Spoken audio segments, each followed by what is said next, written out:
Very good morning students. कल हम लोगों ने अनुगुंज हिंदी पाठमाला के उड़चल हारिल कविता के शब्दार्थ को और उसके अर्थ को देखा था और आज हम लोग एक बार मैं फिर से आपको उसके शब्दार्थ को सरसरी निगाहों में बता दूंगी।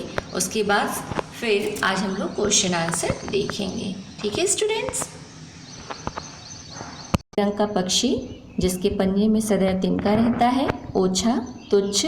उषा मीन्स प्रातःकाल। बाट मीन्स इंतजार या प्रतीक्षा। प्राची मीन्स पूर्व दिशा। सृजन मीन्स निर्माण। दिग्मंडल मीन्स सभी दिशाएं। अनथक मीन्स बिना थके। उपहास मीन्स मजाक या हास्य। आह्वान मीन्स बुलावा या निमंत्रण। पावन मीन्स पवित्र और नूतन मीन्स नया या नवीन और शून्य मीन्स खालीपन। ठीक है स्टूडेंट्स।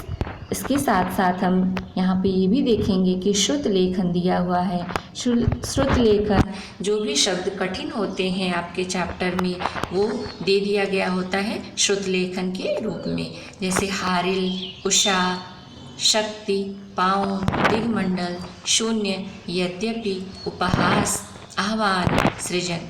ये सारे शब्द जो हैं वो कठिन शब्दों में आते हैं, इसलिए इसको श्रुत लेखन के रूप में दे दिया गया है। मीन्स कि आप उसको अच्छे से उच्चारित कर सकें, उसका उच्चारण अभ्यास कर सकें। ठीक है स्टूडेंट्स। अब हम क्वेश्चन आंसर को देखेंगे।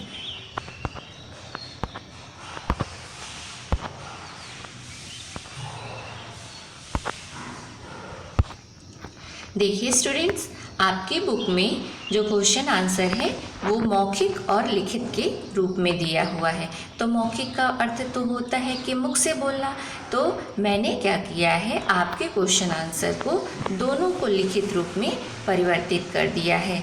जो आपका मौखिक प्रश्न है उसको मैंने लघु उत्तरी बना दिया है और जो आपका लिखित प्रश्न है उसको मैंने दीर्घ उत्तरी बना दिया है। जैसे देखिए, पहला प्रश्न जो है वो लघु उत्तरी का, जो आपका मौखिक प्रश्न है ना, उसको मैंने क्या बना दिया है, लघु उत्तरी बना दिया है। तो पहला प्रश्न है लघु उत्तरी का आपका, हारिल कौन है, इसकी क्या विशेषता है।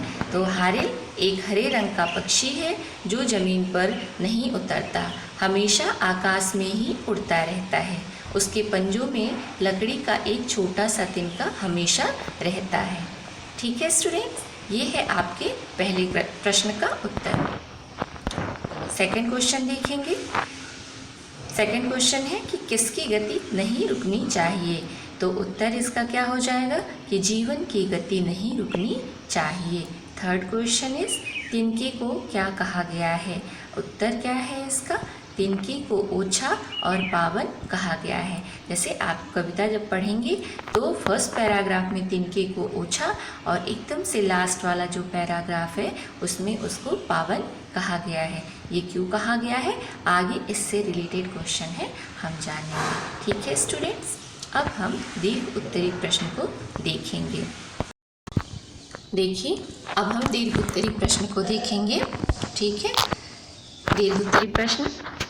पहला प्रश्न क्या है कि कवि हारिल को क्या कहकर उड़ने के लिए प्रेरित कर रहा है। कवि हारिल को यह कहकर उड़ने के लिए प्रेरित कर रहा है कि तू स्वयं के ऊपर विश्वास कर, किसी के सहारे का इंतज़ार मत कर। कवि कहता है कि हे हारिल पक्षी, तू अपने लिए नई दुनिया बनाने में समर्थ है। यह ओछा तिनका ही तुझे तेरे लक्ष्य को प्राप्त करने में सहायता करेगा। सेकंड क्वेश्चन क्या है। सेकंड क्वेश्चन इज कि निर्माण के विषय में कवि हारिल से क्या कहता है। निर्माण के विषय में इसका उत्तर है, निर्माण के विषय में कवि हारिल से कहता है कि हे हारिल, तेरे हाथों में निर्माण की शक्ति जीवन पर्यंत रहनी चाहिए।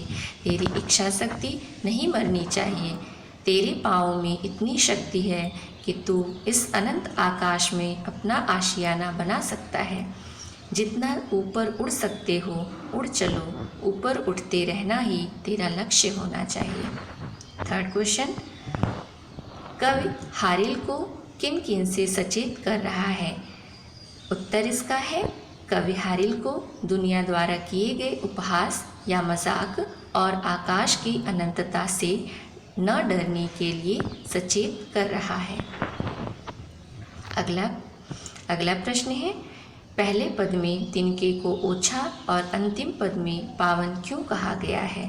इसका उत्तर है, पहले पद में तिनके को ओछा इसलिए कहा गया है क्योंकि उड़ने से पहले हारिल में साहस की कमी थी और तिनका उसके सहारे के लिए काफ़ी छोटा था। परंतु अंतिम पद में तिनके को पावन इसलिए कहा गया है क्योंकि उसी छोटे से तिनके के सहारे हारिल आसमान की ऊंचाइयों को छू लेता है, इसलिए वह तिनका उसके लिए पावन या श्रेष्ठ बन जाता है।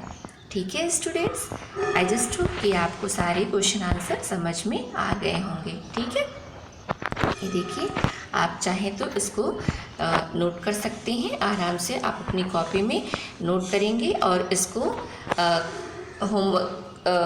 नोटबुक में लिख करके आप मुझसे चेक करवाएंगे। ठीक है स्टूडेंट्स, मैं सबकी कॉपीज़ को चेक करूँगी। सबकी कॉपी में ये क्वेश्चन लघु उत्तरी और दीर्घ उत्तरी की तरह जैसे मैंने बताया है, क्वेश्चन आप लोग ब्लैक पेन से लिखेंगे और उसका उत्तर जो रहेगा वो ब्लू पेन से लिखेंगे। इसमें सारा ब्लैक पेन से है, लेकिन आप क्या करेंगे, कॉपी में जब नोटबुक में बनाएंगे तो क्वेश्चन को ब्लैक पेन से लिखेंगे और उसके आंसर को ब्लू पेन से लिखेंगे। ठीक है स्टूडेंट्स, कल हम इसी चैप्टर के एक्सरसाइज को देखेंगे, यानी कि अभ्यास कार्य को देखेंगे। तो गुड डे स्टूडेंट्स।